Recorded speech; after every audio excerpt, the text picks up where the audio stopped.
Also great to have the company, as always, on a Thursday. Philip Ingram, MBE, former Senior Military Intelligence Officer. Thank you, as always, for joining us. My pleasure. Lots to talk about today. More on Rachel Reeves. Has she broken the law by renting out her family home without a licence since she became Chancellor? Yes, she has. But should she have to resign over it? We'll talk about that. Plus, should she have to resign over breaching, as we're told she is planning to do? And it's pretty clear from the Prime Minister's answers at PMQs yesterday, refusing to back up those manifesto pledges on tax rises. If she considers a rise in income tax at next month's budget, should she have to go as well? How do we hold our Chancellor of the Exchequer accountable? Plus, the jailing of a failed asylum seeker for randomly murdering a restaurant owner is only the latest serious crime committed by an illegal migrant, hitting the headlines in recent days. Anger over the Ethiopian migrant, the Epping migrant who's been taken back to Ethiopia, but we paid him an extra 500 quid to get him on the plane without him causing a fuss.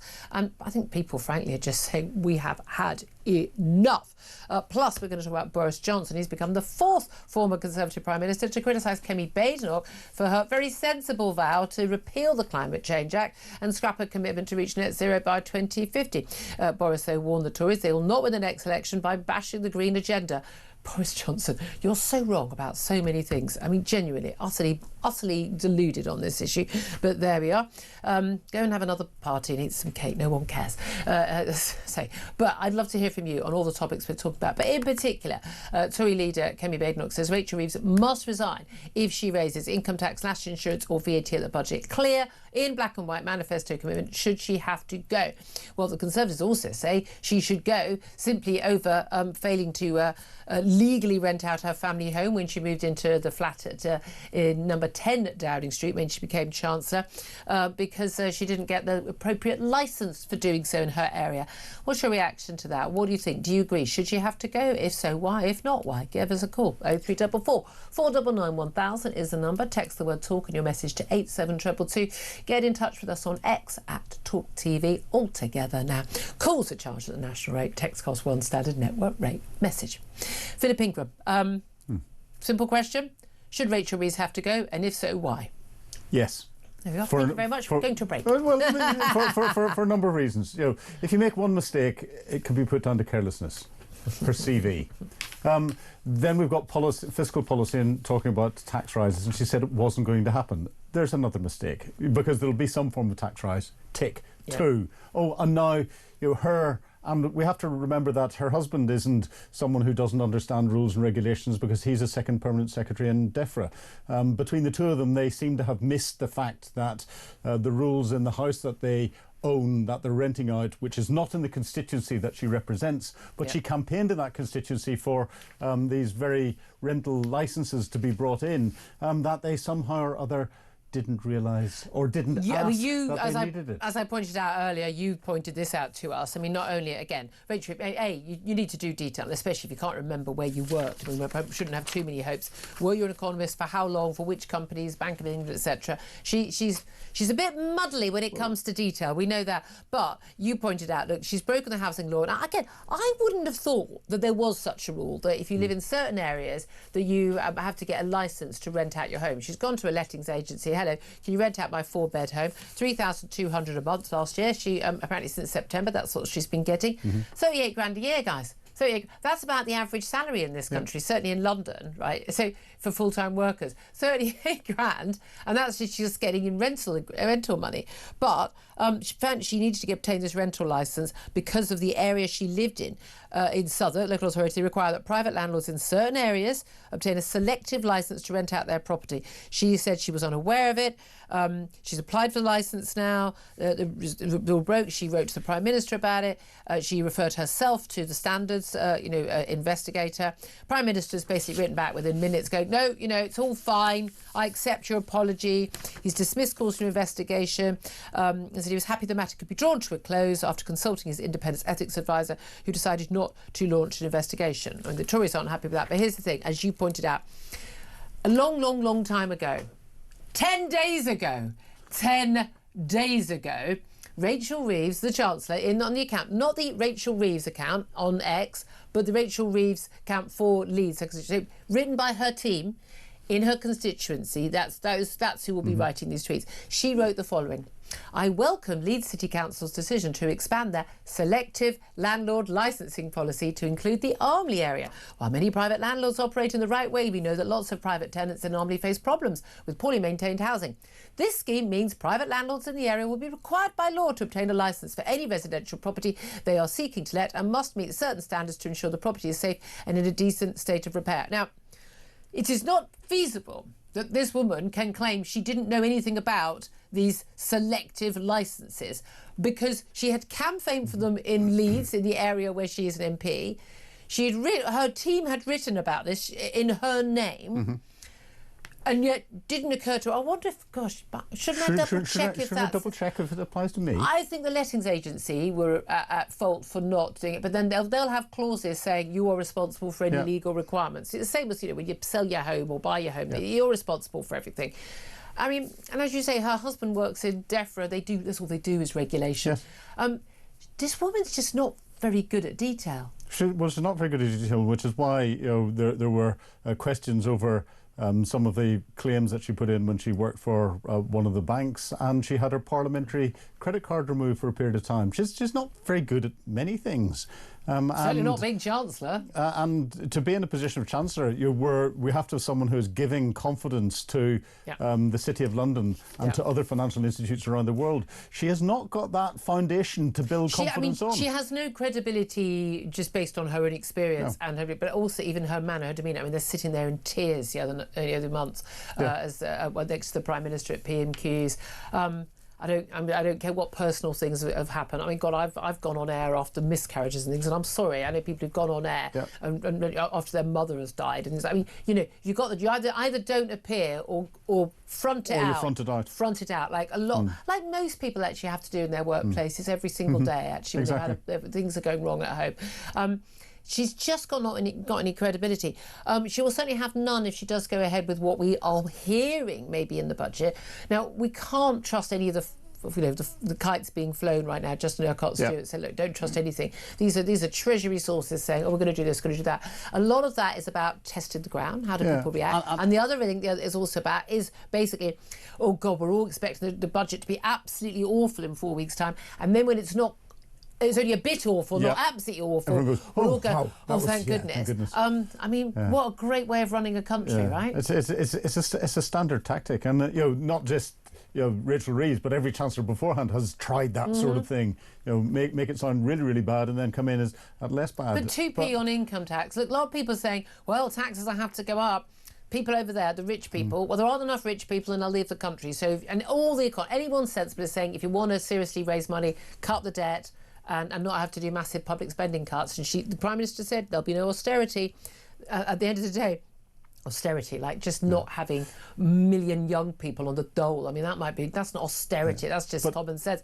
But at the end of the day, you're going to have to raise taxes on everyone. Yeah, but again, that'll happen as well, because the one thing that has been missed under the headlines with the 2p sensational headline that gets the front pages and the sub-editors loving it, is the fact that there's also talk about not increasing the tax thresholds. So automatically that's going to bring other people into tax. People on really quite average jobs paying the higher rate, not the highest, but the higher rate of tax, 40% on the extra income they earn. So you get a promotion and you get a pay rise. Which to deal with the fact that you're dealing with inflation, you still have got the hangover of the 11% inflation from a few years ago. You get a pay rise. Well, actually, you're only seeing about half. But it's not just the 40%. It's the lower end tax rate, because that's going to bring people potentially on minimum wage into that. It's going to bring pensioners on pensions into that, so they're going to start paying tax and everything else. And that's where it's going to hit the lower paid people much harder than people another who penny. are really just getting by. They really are working full time, maybe doing some extra hours actually, and just getting by and being hit again and again, and inflation's still going up, mortgages, rent's still high. Again, I don't know how much longer people can cope with it, and it is fascinating, is it not, that given the economic woes we're in and all the polling showing how negative and pessimistic people are about the future economically, that actually the migrant issue is still top of the list. Have we almost we just accepted the fact that we're just going to be in economic doldrums for the next 10 years? I saw a very sad poll this morning that put the popularity of the Labour Party and what's going on at 1% below Prince Andrew. Wow. Wow, that puts it into context. Yeah, I don't think it was a particularly competent polling 1% of the organisation. Greens was pretty bad. Very interesting, actually. I was at an event last night, the Spectator magazine's Parliamentary of the Year Awards, and I had to accept an award on behalf of a politician because they didn't turn up. And Michael Gove, the editor of Spectator, I think was having a little bit of fun, because guess whose award I had to accept? Zach Polanski, the Green Party leader. Also, well, of course, you're a closet member of the Green Party. Obviously, I'm a massive Net Zero fan, but also, of course, he is the man who works as a hypnotherapist in Harley Street, hypnotising women into enhancing the size of their breasts. So maybe there were different reasons why I was chosen. I don't know. I may have touched on this in my thank you speech, but I did leave the award at the ceremony. So Zach Polanski, if you're watching, and I'm sure you're an avid listener to the show, Michael Gove's got your award, not me. He clearly didn't want it. But it was very interesting last night because Nigel Farage won, Politician of the Year. I mean, he was obviously going to win something, of course. But there was quite a lot of bitterness. I mean, he was not a happy man. I was sitting very, very close to him. Not a happy man with all the Conservatives things. Basically saying, we're going to win. And he went up on stage and he said, I've been told to be gracious, but you lot are all on. We're going to win. And the polls do seem to suggest this. They do seem to suggest it. Now, we're a long time away from the general election. And at the moment, Nigel Farage can get away with soundbite statements. If he follows Labour's plan, he can continue that the whole way through. But people are going to start to hold reform to account much more. And he's going to have to get some more detail. And big things that are happening around the world. He doesn't even have a defence spokesman. No, they're going to have detail. I mean, they're starting that obviously with some of their new MPs and things like that. But you mentioned Prince Andrew and unpopularity. It's just emerged in the last 20 minutes or so that Prince Andrew could face a private prosecution over allegations of sex assault, corruption and misconduct in public office arising from the Virginia Giuffre scandal. This is the campaign group Republic, headed by Graham Smith. And he's basically, they're going to take the unprecedented step of instructing a law firm to investigate and, if necessary, commence law proceedings against the disgraced royal, looking into claims that he passed. And again, these were claims in documents coming out from America, in email from Prince Andrew to senior staff in Buckingham Palace, saying he'd asked his security officer, paid for by us, to look into Virginia Giuffre, gave her social security number. I mean, information he should never had access to, given to him clearly by Jeffrey Epstein, convicted paedophile, and asking him to dig up dirt on her. I mean, asking a police officer to commit a criminal act. I mean, really? That looked looking very questionable. There's lots of question marks about his income. Where is all the money coming from that funds this lifestyle he leads? Big question marks about what he knew when of Epstein's proclivity for basically, let's call it what it is. Raping young teenage girls. That's what he was. And Graham Smith, the chief executive of the campaign group, if not us, then who? It's a devastating indictment on the UK's criminal justice system, police and politicians, not to mention the king and heir, that we must resort to a private prosecution. But we also have to remember, your Royal Protection Officers are exceptionally well trained and trusted police officers. Yeah. And yes, principals will come along and ask advice of those that are there to protect them. But as a professional police officer, they'll turn around and say, "Sorry, boss, no." Certainly you would expect that information to be passed on to a senior officer to I can't say no to Prince Andrew because I imagine he's not someone you can say no to, but can you tell him I can't do that? No, his own close protection team, and I know a lot of people will be in there. The individual officers will have been robust enough to turn around and say, "Sorry, boss, no," straight. And knowing full well that if Prince Andrew tried to do what he always does, because he's not a very pleasant character, and blow it up, that the bosses would have covered him, and that officer would then very quickly go to the boss and say, "Look, just be aware. Just so you know, this is what's happening." I've said no to him. You know what he's like. Well, we'll see the developments on that. Also, I mean, we've got to talk about all these huge spate of crimes we've got in just the last week. I mean, just in the last week, 4 particular big cases that have come to light involving migrants and crime, and Afghan Afghan refugee charged yesterday with a triple stabbing in Uxbridge, remanded in custody in court in the last few minutes after killing the dog walker Wayne Broadhurst. A bin man just walking by trying to help a man and his 14-year-old son who were being attacked allegedly by this Afghan refugee. We've got a Somali, a failed asylum seeker. He was jailed yesterday for a minimum of 25 years for stabbing in a completely unprovoked attack, a father of 3 to death in a bank, having lost his asylum claim. Last Friday, we had a Channel migrant found guilty of the unprovoked murder of Rhiannon White, a mother who worked at the asylum hotel. And last Friday also, of course, we had the Epping migrant, the sex attacker who was accidentally freed from Chelmsford prison, 2-day manhunt, and then he was deported. And now we found out yesterday 500 quid was given to him to basically stay quiet, stop causing a fuss and get on the plane. I mean, that's just in the last week. Just in the last week. Every day we're hearing of something new. And, you know, I've been in some nasty places around the world. When I go past hotels close to where I live, where there are asylum seekers in them, or see the groups of them out around the local shopping centres and stuff, you know, I feel nervous. I get twitchy. You know, the hairs on the back of my neck stand out, and you know, you start to get alert, and I start to feel as if you're back in an unsafe operational environment again. And is that sort of something about the demeanour? Is it, you know, these young men are the fact that they're in a group? The young men, they're in groups. They tend to be wearing hoodies, and it tends to all be black a lot of the time. The clothing that they're wearing, you know, they seem to be well dressed. They don't seem to be behaving, you know, in the way that everyone else is behaving, and they stand out, and it's just it creates nervousness. Your little spidey, spidey instincts as a former senior military intelligence officer says this isn't right. This isn't right. It doesn't fit in. What could be happening here now? 99.99% of the time, nothing's happening. But it just doesn't fit in with everything else that's going on. Yeah. We should not be accepting these people into our society until they've been properly processed, properly vetted, and we know where they're from. And most should not pass any normal vetting. They should be sent back to where they came from. Yeah, absolutely. I think that's where everyone is right now. Can we just ask also about what's been going on in South Korea? Whistle-stop tour of Southeast Asia by the US president. I mean, I can tell you what, though. His age was early 80s now, isn't he? I mean, that man has got the energy of a 25-year-old. In fact, more energy than most 25-year-olds you meet. Perhaps quite extraordinary. But he met, obviously, lots of different leaders with lots of deals done, South Korea trade deal, and things that we perhaps expected were going to be on the cards after his trade tariff war. But he also met with the Chinese President Xi Jinping at the airport on the way out. He gave the meeting a 12 out of 10.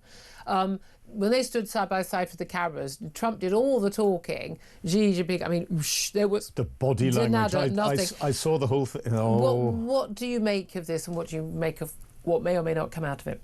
Well, you know, obviously anything that comes out of it's being done by the diplomats in the background, so it's not between those two. But the body language that there was when Trump was standing there, and Xi deliberately made Trump stand there by himself, and you could see Trump getting nervous, and then when he came in, Trump was trying to be all bonhomie and pat him on the back and everything else, and was saying positive things, and Xi Jinping wasn't even looking at him. He was just But you've got Trump. You've got one president who absolutely loves, free flowing, bit of banter, just talking. I mean, just again, just free flowing on everything, on major policy issues. And then you've got someone who is absolutely, he sticks to his. But he was turning his back on him. He was not talking to him. He was talking to his interpreter, someone else. When you look at things from a cultural perspective, and you go to culture in Southeast Asia and you're doing business, it's all very respectful. There was zero respect being shown by Xi Jinping to Donald Trump. And actually, a lot of those cultural niceties are absolutely critical. They're absolutely critical, and it's the sort of thing that sets the tone for everything that's going on. Very interesting. So 12 out of 10. No. It was not even 1 out of 10. Very interesting. Interesting to hear that. Thank you very much indeed.